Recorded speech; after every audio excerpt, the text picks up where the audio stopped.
Hello everybody, David Shuster here. Across the United States, the public protests against ICE are intensifying. Masked federal agents are being forced to retreat, do the walk of shame, and in some cases find new vehicles. In Los Angeles, that ICE SUV was parked illegally on the sidewalk, so a tow truck driver pulled the vehicle away as delighted bystanders showered the agents with expletives.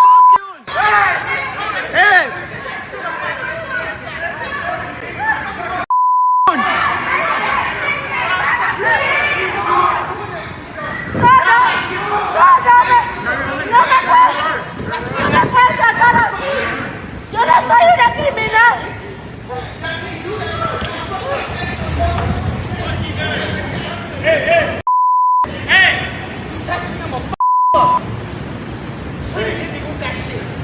You touched me and I'm gonna F you up, said the man in the black jacket to ICE. He apparently called or helped the tow truck driver.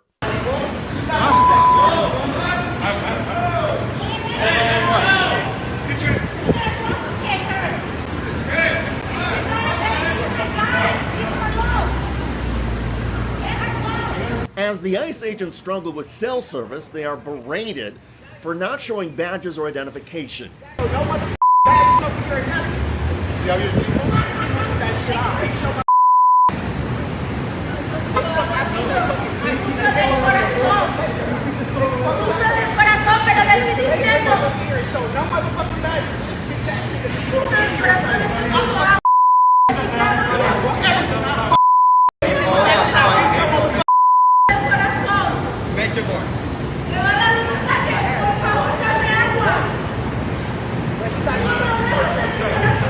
A woman also begins recording the agents.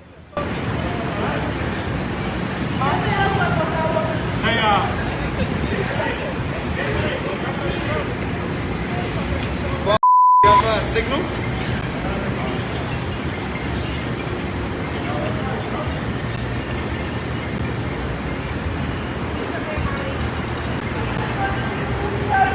It's not clear what happened to the woman that I snatched. Agents still had another SUV, and their budget, of course, is unlimited. Still, the tow truck effort has reportedly inspired dozens of similar actions. And in some cases, people are reportedly helping to distract ICE agents or lure the feds away from their vehicles so the tow truck drivers can pull the cars and trucks away. In Washington, D.C.'s Columbia Heights neighborhood, a crowd of protesters confronted federal agents near a metro bus and subway stop.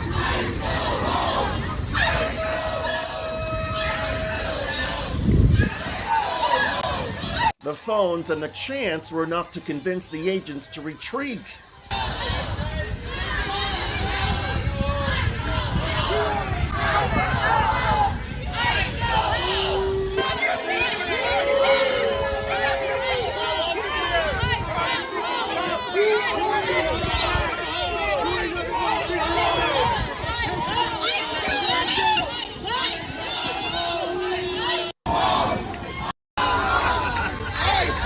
Residents smiled, the agents walked back to their vehicles.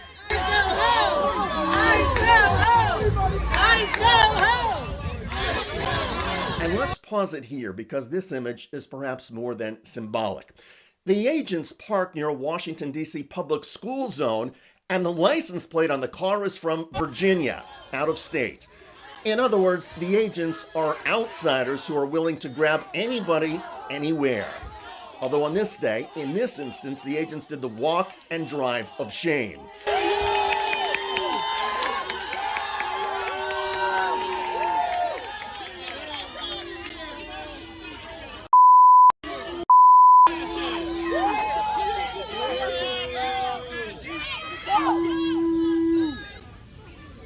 Washington, D.C. is home, of course, to the famous sandwich slinger, Sean Dunn.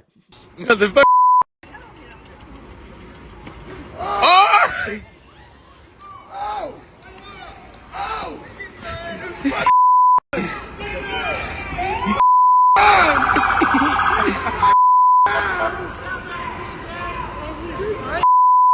cooked him! He cooked him! In the wake of that act of defiance, Dunn has become something of a local hero, and countless people have stepped forward and offered to help him pay for his legal defense. However, for all of the acts of protest against ICE, countless federal agents continue to terrorize communities. Agents are tasering people who run, beating people on the ground,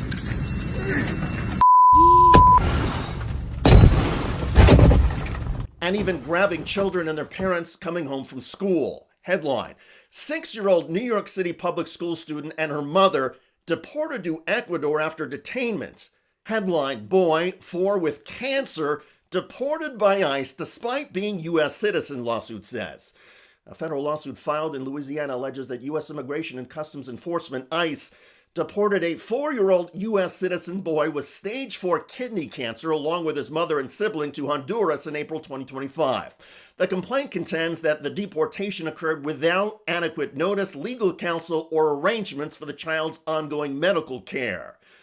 Between the lack of due process from ICE and the brute force of many agents, Democrats are now threatening to ratchet up their legislative protests by shutting down the U.S. government. A funding bill is coming up for a congressional vote. Here's Democratic House member Robert Garcia. I think that Democrats in the Senate, the House, all of us should be united in using everything that we can do and all of our power to stop what Trump is doing right now, not just in D.C., but across the country. So absolutely, that should be on the table. What's happening right now in Washington, D.C., and in other parts of this country should be horrifying to every single person that's going on the actual street. People are being thrown to the ground, being picked up. American citizens are being attacked. American citizens, in some cases, are being sent to detention centers. And so absolutely, the Senate should be engaged. And I know that our leadership is having conversations with Senate leadership. It's happening today, happening ongoing, about what that would actually look like. But we've got to be prepared for that action. In the meantime, a growing number of ordinary citizens are taking matters into their own hands.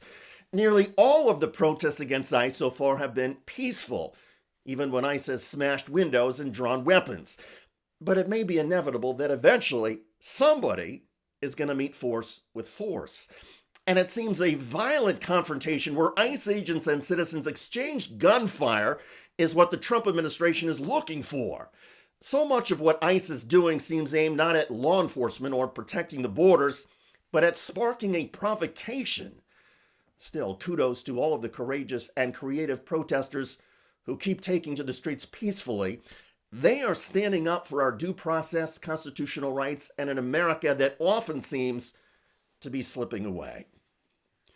By the way, Donald Trump just blurted out his new plot to rig the midterm elections. We, as a Republican Party, are going to do everything possible that we get rid of mail-in ballots. We're going to start with an executive order that's being written right now by the best lawyers in the country to end mail-in ballots because they're corrupt. And do you know that we're the only country in the world, I believe, I may be wrong, but just about the only country in the world that uses them. Actually, 34 countries around the world use mail-in ballots. And under our Constitution, election methods are up to the states. Check out that video at the link below. It generated a lot of comments on YouTube. One of the most popular is from Chris, who writes, "If mail-in voting is stopped, how will Trump vote?" Well said. I look forward to reading your comments about the growing public protests against ICE, including with tow trucks. I'm David Shuster. Thanks for joining us.